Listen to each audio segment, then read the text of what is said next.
Shalom Bapak Ibu Saudara yang dikasih Tuhan, pada kesempatan ini saya dengan Sisi hendak membagikan kebenaran firman Tuhan apa yang kami dapat di tengah-tengah situasi keadaan ini daerah objek wisata Guci. Ya pemandangannya di belakang bagus, ya terang, pemandangannya indah. Saya mau bagikan begini Bapak Ibu Saudara, saya merenungkan firman Tuhan di dalam Efesus 5 ayat 32, ini tentang hubungan suami istri. Dijelaskan nanti Bapak Ibu bisa baca sendiri, tapi ada satu ayat di dalam ayat 32 dikatakan begini, rahasia ini besar, tetapi yang aku maksud adalah hubungan Kristus dengan jemaat. Jadi ternyata hubungan suami istri itu Tuhan menyatakan bahwa seperti itulah hubungan Kristus dengan jemaatnya. Nah, dari ayat itu tiba-tiba saya seperti terimpresi ya, bukan terimpresi jadi mengingat firman Tuhan di dalam 2 Korintus pasal 6 ayat 14 dikatakan begini, janganlah kamu menjadi pasangan yang tidak seimbang. Nah, kalau kita dengar ayat itu biasanya kalau kita menasihati ya pria atau wanita yang hendak menikah, kita peringatkan atau mereka sedang menjalin hubungan, kita peringatkan mereka hati-hati jangan menjadi pasangan yang tidak seimbang, tidak sepadan. Nah, tapi sebetulnya setelah saya merenungkan, ada maksud lain yang dari Tuhan untuk menyatakan kebenaran firman Tuhan ini. Yaitu apa? Bapak Ibu, saudara-saudara kita sadar, kita tahu bahwa kita ini adalah calon mempelai Kristus. Ya, Kristus, Tuhan Yesus adalah mempelai pria kita. Dan kita akan dinikahkan istilahnya ya dengan Tuhan Yesus Kristus. Gereja Tuhan adalah mempelai Kristus. Nah, tentu kerinduan hati Tuhan juga untuk mempelainya, pasangannya itu menjadi sepadan dengan dia. Ya, benar nggak Bapak Ibu? Nah, kalau sepadan berarti kita harus mempunyai karakter ya seperti karakter Tuhan. Nah, karakter Tuhan itu apa? Di dalam Alkitab dikatakan Allah itu adalah kasih.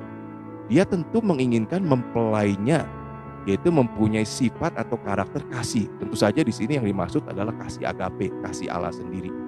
Nah, kemudian bagaimana Tuhan membentuk, mendidik atau mengajari mempelainya yang masih hidup di bumi ini untuk mereka bisa mempunyai karakter seperti karakter dia, itu karakter kasih agape.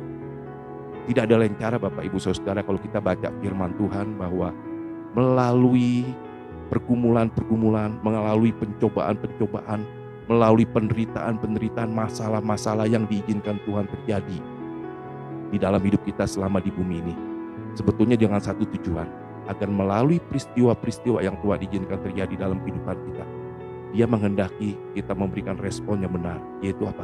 Kasih agape itu keluar dari hidup kita. Kasih Allah sudah dicurahkan di dalam hati kita, di dalam hidup kita. Kalau Bapak Ibu baca firman Tuhan melalui Roh Kudus yang dicurahkan dalam hidup kita, dikatakan kasih agape juga dicurahkan dalam hidup kita. Masalahnya kadang-kadang kasih agape itu kita kekang, ya tidak bisa keluar dalam hidup kita. Makanya Tuhan izinkan peristiwa-peristiwa yang gak enak terjadi dalam kehidupan kita, penderitaan-penderitaan, dengan tujuan, ayo melalui peristiwa itu, biar kasih agape keluar dari hidup kita. Agar kasih agape itu makin bertumbuh dalam kehidupan kita, sehingga kita menjadi pasangan yang sepadan dengan Dia. Jadi Bapak Ibu, kalau kita menghadapi masalah, penderitaan, pergumulan, jangan patah semangat, jangan kecewa, ya, jangan kecewa, khususnya kecewa dengan Tuhan. Kalau kita menghadapi sakit hati, kepahitan, jangan cepat marah, jangan cepat-cepat kita mundur dari Tuhan. Tuhan izinkan itu terjadi dengan maksud Dia melatih kita di bumi ini untuk kasih agape itu keluar dalam kehidupan kita. Makanya kalau kita baca firman Tuhan di dalam Roma 8 ayat 18, ya nanti Bapak Ibu bisa baca, dikatakan begini, penderitaan zaman sekarang ini tidak dapat dibandingkan dengan kemuliaan yang akan dinyatakan kepada kita. Ini ditulis oleh Rasul Paulus. Ya, kita tahu Rasul Paulus mengalami banyak pergumulan, penderitaan, masalah, ya, mengalami banyak pencobaan untuk dibunuh dan sebagainya. Dia bisa ngomong seperti itu. Bahkan dia ulang lagi di dalam suratnya kepada jemaat di Korintus, dikatakan begini, 2 Korintus 4 ayat 17, nanti Bapak Ibu juga bisa baca. Dikatakan ini, sebab penderitaan ringan yang sekarang ini mengerjakan bagi kami kemuliaan kekal yang melebihi segalanya, jauh lebih besar dari penderitaan kita. Jadi Rasul Paulus mengerti, dia mendapat pewahyuan yang dari Tuhan bahwa penderitaan-penderitaan yang dia hadapi selama dia hidup di bumi ini untuk tujuan agar dia memperoleh, memiliki kemuliaan yang luar biasa yang disediakan oleh Bapa. Jadi Bapak Ibu, sekali lagi kita berikan respon yang baik pada waktu mengalami penderitaan, masalah, pergumulan. Karena itu adalah kehendak Bapa agar kasih agape keluar dari hidup kita. Kemudian yang kedua, yang Bapa hidup, Bapa surgawi juga menghendaki Tuhan Yesus menghendaki dalam hidup kita. Dia itu Allah yang supranatural, Allah yang ilahi. Dia tentu menginginkan mempelainya pun hidup dengan ilahi, hidup dengan supranatural.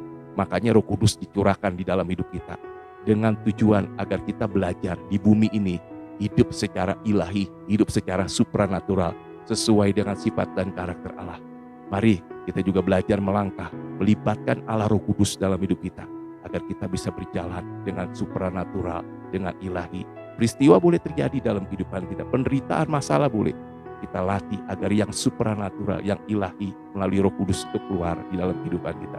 Itu yang saya bisa bagikan. Nah, mungkin Sisi mau bagikan sesuatu. Silakan sih. Ya, terima kasih ya Pak buat waktunya. Jadi kalau saya mau bagiin sih dari Mika. Jadi dari Mika 4 ayat 13. Jadi sebenarnya ayatnya dari 11 sampai 13. Tapi saya mau baca ayat 13 dulu. Jadi di sini dikatakan, I'm remaking you into people invisible, into God's juggernaut to crush the godless people.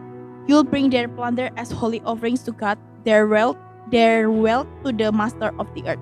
Jadi dikatakan bahwa aku membuat engkau kembali menjadi orang-orang yang tidak terkalahkan, yang invisible, yang bisa menerobos apapun, menjadi God's juggernaut. Menjadi juggernaut itu kayak bulldozer, ya kayak bulldozernya Tuhan untuk menghancurkan, untuk meremukkan orang-orang yang tidak bertuhan. Dan kamu akan membawa jarahan mereka sebagai persembahan yang kudus di hadapan untuk Tuhan, dan kekayaan mereka, kemakmuran mereka kepada master of the earth, jadi kepada Tuhan atas dunia ini. Cuman ini pernah di-sharingkan dengan beberapa hamba Tuhan, dan ini ajaib banget, sebuah perjanjian yang sangat ajaib. Cuma yang berbicara buat saya saat ini nih, ini kayak tadi Papa bilang. Jadi kalau Tuhan tuh, ya Tuhan itu ingin membentuk karakter ilahi dalam hidup kita. Jadi kalau di ayat sebelumnya itu, kalau kita baca ayat 11 sampai 12 itu dikatakan, tetapi sekarang mereka itu sedang bersepakat melawan kita. Jadi dunia ini sedang bersepakat melawan kita. Kemudian orang-orang tidak bertuhan itu berkata, tendang saja ketika dia lagi jatuh. Dia udah jatuh, ditendang lagi. Kemudian penderitaan berat sekali, benar-benar udah jatuh, ditendang. Begitu dia bilang, kasari dia. Jadi 3 nih, udah double 3. Terus dikatakan, kami orang-orang dunia ini ingin melihat ya, orang-orang yang ini mempelai Kristus, sampai kita tuh sampai saking kesakitannya, saking kesusahannya tuh sampai kita berguling-guling di tanah. Terus berikutnya bagus banget dikatakan, para penghujat ini tidak punya ide, tidak ada pikiran sama sekali apa yang sedang Tuhan pikirkan dan apa yang sedang Tuhan kerjakan melalui semuanya ini.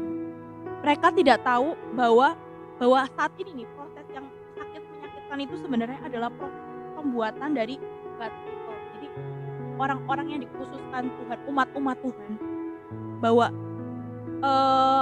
jadi kita ini orang-orang yang disiksa habis-habisan tadi adalah orang-orang yang sedang kayak gandum yang sedang diayak. Jadi gandum yang sedang diayak, ditampi, dan emas-emas yang sebenarnya sedang dimurnikan.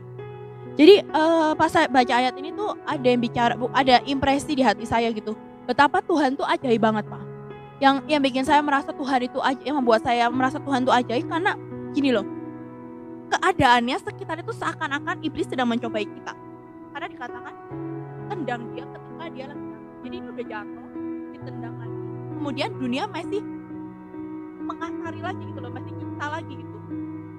Kayak nggak ada belas kasihan gitu, kayak keadaan tuh pasti menekan banget gitu. Dan dunia pasti bangga karena dia berhasil menekan kita gitu loh. Tetapi di tengah-tengah itu semua, di tengah kondisi itu sebenarnya Tuhan itu punya rencananya sendiri gitu loh. Dikatakan bahwa ada loh yang Tuhan sedang pikirkan dan ada loh yang sedang Tuhan kerjakan lewat kondisi situasi. Bahkan saya merasa tuh kayak Tuhan tuh sebenarnya menggunakan iblis membuat kita tuh menyelesaikan mandatnya. Jadi Tuhan itu nggak cuma sekadar gimana ya, sekadar iseng kayak ada iblis datang cukup cukup cukup cukup terus iblis nanya, Tuhan Tuhan boleh nggak aku mencobai dia? Gitu. Terus Tuhan bilang, ya mungkin lumayan baik sih buat dia ya, ya udah kerjain aja. Gitu.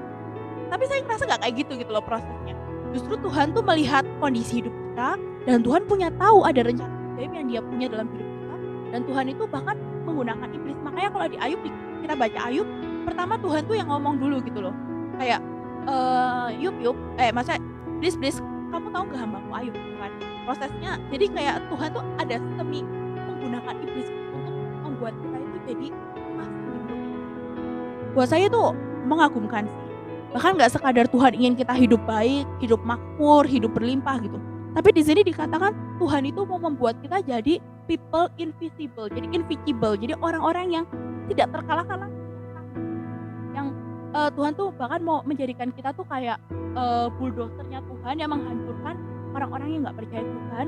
Dan ajaibnya lagi kita tuh akan menjarah mereka dan kekayaan mereka akan pindah ke kita. Untuk apa? Untuk menjadi persembahan di hadapan Tuhan. Jadi jangka panjangnya itu Tuhan tuh punya rencana yang gak cuma sekadar oh kamu jadi orang baik, oh kamu jadi orang kaya. Tapi Tuhan tuh punya mandat untuk kita tuh hidupnya benar-benar jadi hidup yang memberkati orang lain, yang mempermuliakan Tuhan. Jadi hidup kita tuh punya tujuan. Dan Tuhan gunakan semuanya yang ada di dunia ini. Baik bahkan Tuhan menggunakan iblis tuh untuk membuat kita bisa mencapai mandat tersebut gitu Pak. Ya. Jadi kalau Bapak Ibu Saudara seperti tadi disampaikan, mungkin sekarang sedang berguling-guling, sudah jatuh, ditendang, kemudian dipukulin, berguling-guling, sakit, mungkin memang sakit, saudara. Penderitaan itu sakit, penderitaan itu tidak enak pasti. Rasul Paulus pun tadi mengatakan penderitaan yang dihadapi itu luar biasa. Tapi kalau dia tahu tujuan Allah, dia mengenal sifat dan karakter Allah, dia akan mengucap syukur. Kenapa? Karena Allah kita Allah yang setia dan Dia kasih. Allah melakukan mengizinkan itu terjadi cuma bukan iseng, tapi Dia maksudnya untuk membentuk kita agar menjadi pasangan Dia yang sepadan. Pada waktu nanti kita memerintah bersama dengan Dia. Bahkan di bumi ini pun Dia mengizinkan peristiwa terjadi seperti tadi Sisi bagikan. Karena Dia ingin kita keluar seperti emas murni, menjadi bulldozer Dia, menjadi alat Dia untuk apa? Mengerjakan rancangan yang telah Dia tetapkan untuk kita di bumi ini. Dan saya percaya Bapak Ibu melalui yang saya dan Sisi bagikan ini, mungkin Bapak Ibu yang sedang mengalami penderitaan, pencobaan, kesulitan, mungkin pergumulan, seakan-akan kok tidak ada jalan keluar, ya percayalah Allah kita tuh kasih dan setia. Dia tidak akan membiarkan kita. Tapi ada maksud-maksud Allah yang mungkin saat ini kita belum mengerti. Jadi respon kita apa pada waktu kita sekarang sedang menghadapi masalah? Belajar memberikan respon positif, yaitu mengucap syukur dan tetap percaya kepada Tuhan bahwa Engkau Tuhan tetap pegang kendali. Ada rancanganmu yang besar dalam hidupku. Aku hanya minta anugerah yang daripadamu. Aku hanya minta kemurahan daripadamu. Aku minta kekuatan yang daripada Tuhan. Dan Bapak Ibu Saudara, izinkan saya saat ini bersama Sisi berdoa. Ya mungkin Bapak Ibu yang sedang menghadapi masalah, kepepet, ditendang, dihajar, ya seperti tidak ada jalan keluar. Yuk mari kita sama-sama berdoa saat ini. Tuhan Yesus, kami bawakan saudara kami yang sedang menghadapi pergumulan yang berat, mungkin menghadapi masalah-masalah yang tidak terselesaikan, mungkin pergumulan yang sampai sekarang belum ada jawaban, jalan keluar yang belum ada saat ini. Tuhan, hamba-Mu minta Tuhan, kami sepakat minta, biar sungguh-sungguh Tuhan Kau curahkan anugerah kemampuan yang daripadamu, kemurahan yang daripadamu, untuk kami bisa melewati semua dengan ucapan syukur kepadamu, bahwa Engkau tetap Allah kami yang setia. Engkau Allah yang adalah kasih, yang tidak mungkin merancangkan yang jahat buat kami. Tapi biarlah kami boleh melihat, boleh mengalami, boleh terbuka bahwa ada rancangan-Mu yang besar buat hidup kami. Ada rancangan kemuliaan yang telah Kau persiapkan buat kami. Terima kasih Tuhan, terima kasih. Biarlah Allah Roh Kudus terus Kau pegang hidup kami. Terima kasih Tuhan Yesus. Di dalam nama-Mu kami berdoa dan mengucap syukur. Haleluya. Amin. Sekian dari kami, semoga semuanya bisa menjadi berkat buat kita semua. Shalom, Tuhan Yesus memberkati.